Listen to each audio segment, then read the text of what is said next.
Off the shores of Hispaniola lies a small island that was once the most lethal patch of earth on the planet. No authority, no crown, no compassion.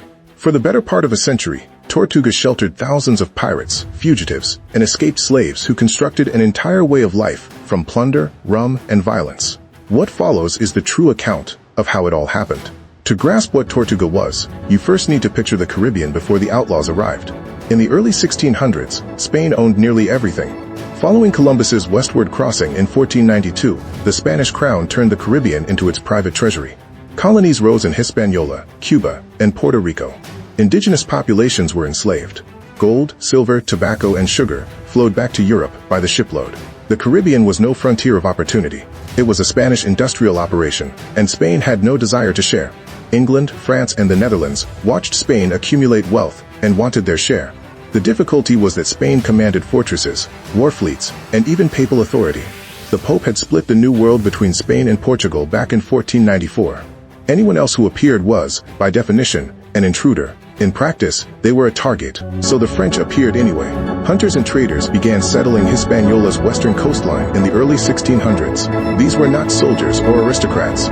They were drifters, runaway servants, and men who had nothing left to protect back home. They hunted wild cattle and hogs, animals the Spanish had originally introduced and then abandoned, and smoked the meat over open fires called bucans. A man who worked a bucan was called a buccaneer, in English, a buccaneer. These were the original inhabitants of what would become piracy's nerve center. And at first, they weren't pirates at all. They were simply trying to eat. The Spanish eventually took notice and reacted, as they always did. They dispatched soldiers, torched the settlements, and slaughtered the livestock the buccaneers relied on. The survivors fled across a narrow stretch of water to a compact, mountainous island just off Hispaniola's northwestern tip. Shaped like a turtle, the Spanish named it La Tortuga. The French called it Tortuga. Roughly 25 miles long and 5 miles wide, it offered a natural harbor, thick jungle across its ridgelines, and northern cliffs that made any naval assault nearly suicidal. In almost every way, it was a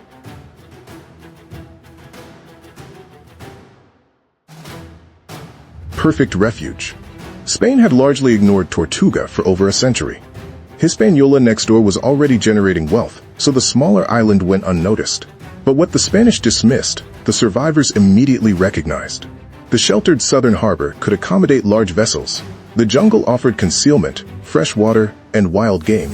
The cliffs neutralized sea attacks. And Tortuga's position at the mouth of the Windward Passage, the primary shipping corridor connecting the Atlantic to the Caribbean, meant nearly every Spanish treasure fleet passed within sight of its shores. The Buccaneers settled in. More outcasts followed. Naval deserters, escaped indentured servants, freed and runaway enslaved people, and petty criminals who had run out of options elsewhere. Tortuga became a gathering place for the Atlantic world's unwanted. And this is where the story grows genuinely surprising. These men, stateless, leaderless, and ungoverned, did not simply collapse into anarchy. They built something, crude and brutal, yes, but functional. The island's founding principle was straightforward. If you were here, you were one of us. Your nationality, language, and past were irrelevant. French buccaneers shared ground with English sailors, Dutch traders, and men whose origins nobody asked about. A rough economy emerged. Meat traded for ship supplies, supplies exchanged for weapons, weapons securing protection, and beneath it all, always the rum. Spain did not leave Tortuga alone indefinitely. In 1629, they launched a full assault, expelled the settlers, and installed a garrison. It appeared the experiment was finished. But the Buccaneers returned. They always returned. By 1630, English settlers had re-established a foothold. The Spanish struck again in 1635. Then in 1638, a French Huguenot engineer named Jean Levasseur arrived with orders to take and hold the island for France. Levasseur transformed Tortuga. He was not a pirate. He was a builder. Surveying the rocky outcrop above the harbor, he constructed a genuine stone fortress, cutting directly into the cliffside and positioning cannons to cover every approach from the sea. He named it La Montagne. From its ramparts he could observe every vessel entering the harbor below. Levasseur then declared himself governor, not through any official appointment, but through sheer authority. The Buccaneers figured that a man who had just built them an indestructible fort had probably earned some say. He taxed goods moving through the harbor, maintained a rough order, and invited pirates to use Tortuga as a base in exchange for a share of their plunder. Under Levasseur, Tortuga became more than a hideout. It became a working economy. He lasted 12 years before two of his own lieutenants stabbed him to death over a dispute he'd refused to settle. This was entirely consistent with the spirit of the place. After Levasseur, the most consequential administrator in Tortuga's history arrived. Bertrand d'Ogeron, a French colonial official with enough pragmatism to understand where the island's real power came from.